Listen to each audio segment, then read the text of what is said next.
Se você observar nas escrituras e na história da igreja sobre os nossos grandes vultos, você vai perceber que havia algo ali em comum, a pregação. Mas o que é pregação? É justamente o que nós vamos ver no retalho de hoje, que é baseado no livro de Stuart Olyott, Pregação Pura e Simples, da editora Fiel. O link para a compra desse livro vai estar aí disponível na descrição do vídeo. E é para você que prega na sua igreja, pequeno grupo, congregação, ou mesmo deseja conhecer mais sobre esse sublime ministério. A obra de Deus no mundo e a pregação estão intimamente ligados, de modo que onde Deus age, ali há a pregação da palavra do Senhor. E onde Deus não está agindo, não há pregação fiel das Escrituras, mas há uma apatia espiritual, frieza e também toda sorte de ventos de doutrinas. Deste modo, se nós quisermos ver Deus sendo glorificado em nosso meio, nós precisamos nos interessar pela pregação da palavra do Senhor, ou mesmo incentivar aqueles que estão pregando. Então, o que é pregação? É interessante observar que nós cristãos estamos acostumados com pregação. Ouvimos muitos pregadores, ouvimos muitas pregações, mas pouco sabemos sobre a definição desse assunto. E Stuart Olyott, ele vai dizer que isso se dá justamente porque aqueles que se envolvem há anos com pregação pouco procuram entender nas escrituras, um estudo sistemático acerca do que é isso. E entendermos aquilo que é pregação vai nortear como nós devemos pregar, como nós devemos viver esse ministério tão maravilhoso, tão sublime para a obra do Senhor. Então nós veremos 4 palavras no Novo Testamento que nos dão uma correta noção sobre o que é pregação. Essas palavras do Novo Testamento, elas estão no grego koiné, no grego bíblico, e eu vou fazer a pronúncia delas utilizando o método erasmiano de pronúncia do grego. O Novo Testamento descreve pregação de mais de 60 maneiras diferentes. Entretanto, 4 delas têm uma importância especial, porque são radicais, das quais as outras palavras vão se derivar. E a primeira dessas palavras é kerisso, e ela é a mais importante delas, grafada mais de 60 vezes no Novo Testamento,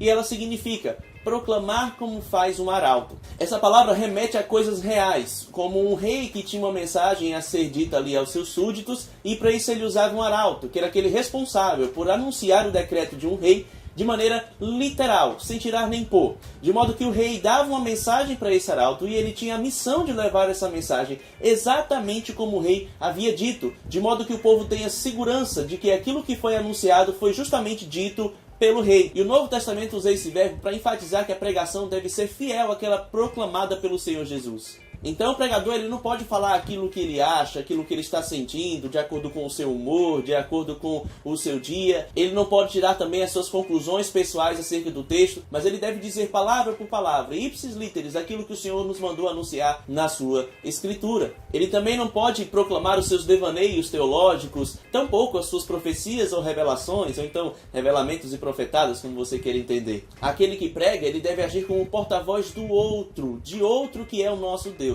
Ele nem mesmo tem autoridade para falar por si mesmo. Ele fala debaixo da autoridade do Senhor e da sua palavra. Ele fala justamente ordenado pelo Rei dos Reis, que exige que a sua mensagem deva ser entregue exatamente como ele falou.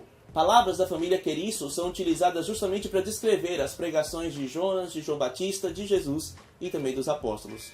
A segunda palavra é euangelizo. É dessa palavra que nós tiramos a nossa evangelizar. E ela significa literalmente trazer boas notícias ou anunciar boas novas. Em Lucas capítulo 2, versículo 10, quando o anjo diz que estava trazendo ali boas novas, ele justamente utiliza esse verbo. É importante observar que tanto kerisso quanto euangelizo, elas não vão trazer uma noção de coisas diferenciadas, mas sim complementares. Isso vai quebrar aquela noção de que nós temos hoje em dia, de que existe uma mensagem voltada para descrentes e uma mensagem voltada para crentes, que existe uma pregação evangelística e existe uma pregação voltada para aqueles que já aceitaram a Jesus. O Senhor Jesus, em Lucas capítulo 4, versículos 18 e 19, utiliza exatamente euangelizo e kerisso para poder falar da sua missão aqui neste mundo. Ele viria para evangelizar e proclamar, de modo que proclamar é evangelizar e evangelizar é proclamar. O próprio apóstolo Paulo vai utilizar a palavra evangelizo para poder falar de atividades que ele faria com os crentes. Está lá em Romanos capítulo 1, versículo 15,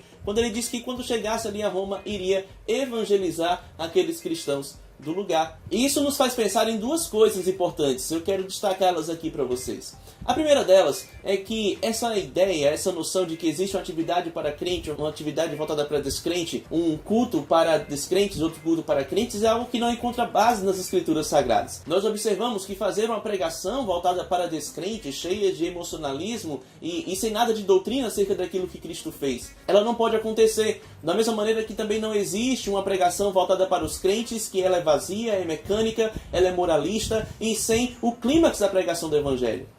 A segunda questão é a falta da pregação do Evangelho para os crentes. De modo que muitas pessoas só ouvem falar daquilo que Cristo fez na Páscoa e no Natal, como se o Evangelho fosse uma introdução à vida cristã, sendo que ele é o assunto principal para crentes e descrentes. O querigma, a mensagem literal que devemos pregar e que permeia toda a Escritura, é justamente o Evangelho, é a mensagem do Rei dos Reis. A terceira palavra é martírio, e essa palavra significa literalmente dar testemunho dos fatos. É dela que nós tiramos a nossa noção de testemunho pessoal, mas ela não fala exatamente dessa noção que nós temos hoje em dia, em que as pessoas gravam DVDs de 2 horas contando aquilo que tinham feito no passado, parecendo até que sentem um certo orgulho do que fizeram. Na Bíblia nós não encontramos esse uso para martírio. Martírio, ela vai nos trazer uma noção escriturística de um testemunho legal, de algo que você está fazendo diante de um júri. Essa palavra é usada na Escritura para dar testemunho no tribunal, para chamar Deus como testemunha de algum fato ou para contar algo ocorrido. Em João capítulo 4, versículo 39, a mulher samaritana convenceu aqueles homens dando testemunho da conversa que ela havia tido com Jesus. E em 1 João capítulo 1, versículo 2, o apóstolo conta ali daquilo que viu, daquilo que ouviu, daquilo que suas mãos apalparam, daquilo que eles testemunharam.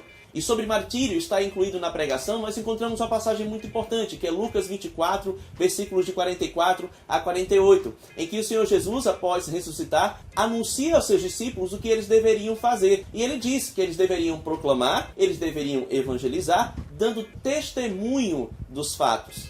Então aqueles que proclamam, dão testemunho, e aqueles que testemunham, proclamam, porque a mensagem ela é completa em si.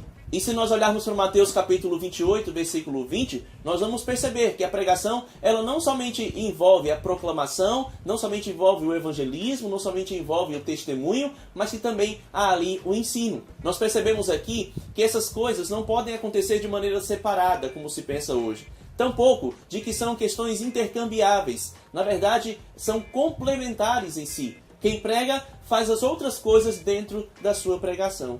A quarta palavra é didasco, e essa palavra significa literalmente pronunciar em termos concretos o que a mensagem significa em referência ao viver. É você aplicar a doutrina da proclamação da Boa Nova à vida daquele que ouve.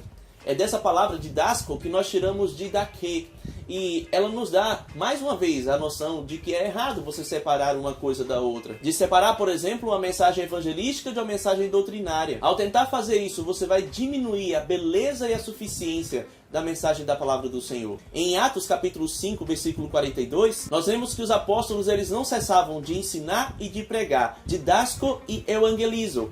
Em Atos 15:35, nós lemos ali que Paulo e Barnabé, eles demoraram em Antioquia porque eles estavam ensinando e pregando. Em Atos 28:31, nós lemos que Paulo utilizou a sua casa em Roma para ensinar e para pregar. Querisso e didasco. E isso nos mostra mais uma vez a suficiência da pregação, em que abrange todas as coisas, de modo que quando você prega, você ensina, você proclama, você evangeliza e você testemunha. É algo complementar, é algo que não pode estar separado um do outro, é algo que deve fazer parte da sua mensagem. E o que nós aprendemos sobre pregação ao estudar esses termos? A primeira coisa é que no Novo Testamento nós não encontramos uma mensagem evangelística, uma mensagem doutrinária, mas que a pregação ela incluía ali todas as 4 coisas ao mesmo tempo. Ela era suficiente para falar a todos os públicos de uma vez só. E também falaram uma mensagem completa para aqueles que ouviam. Paulo, falando ali a Timóteo, diz que Timóteo deveria pregar a palavra, ensinando a igreja, fazendo um trabalho de evangelista. Nós aí temos 3 das 4 palavras que significam pregação. Nós devemos, portanto, nos desvencilhar dessa ideia de separação. Nós aprendemos que a pregação ela é toda obtida nas Escrituras, e não no seu achismo, não naquilo que você pensa, no seu humor, no seu devaneio teológico. Ela também não é tirada de acordo com o público a quem você está pregando, porque nós somos chamados para pregar a palavra, todo o conselho de Deus. Nós devemos comunicar a boa notícia da graça de Deus em salvar pecadores por meio do que Cristo fez, para que as pessoas sejam persuadidas pelo poder do Espírito Santo através de uma aplicação de ensinos práticos com datas, com locais, de modo que as pessoas sejam situadas e a sua fé seja alimentada. Isto é pregação. A sua pregação precisa ter esses 4 elementos para que seja verdadeiramente pregação. E independentemente do público para quem você pregue, eles precisam ouvir a palavra de Deus. Então, adolescentes, jovens, adultos, casais, crianças, todos eles precisam ouvir a pregação da palavra do Senhor. Tudo que essas pessoas precisam está registrado nas Escrituras. E são as Escrituras que nós devemos comunicar aos outros. Então que você pregue a palavra de Deus para o povo de Deus, visando tão somente a glória desse Deus. E assim você será conhecido como um bom pregador, como um anunciador fiel da palavra do nosso Senhor. Então, se você gostou desse vídeo, dê o seu like, inscreva-se no nosso canal, compartilhe esse conteúdo para que possa chegar a mais pessoas. Esse é o primeiro vídeo de uma série que nós vamos ter sobre pregação. Então, inscreva-se no nosso canal, deixe um comentário aqui embaixo sobre uma dúvida, sobre algo que você gostaria de ver no próximo vídeo. E que Deus abençoe a sua vida. Até a próxima. Tchau, tchau.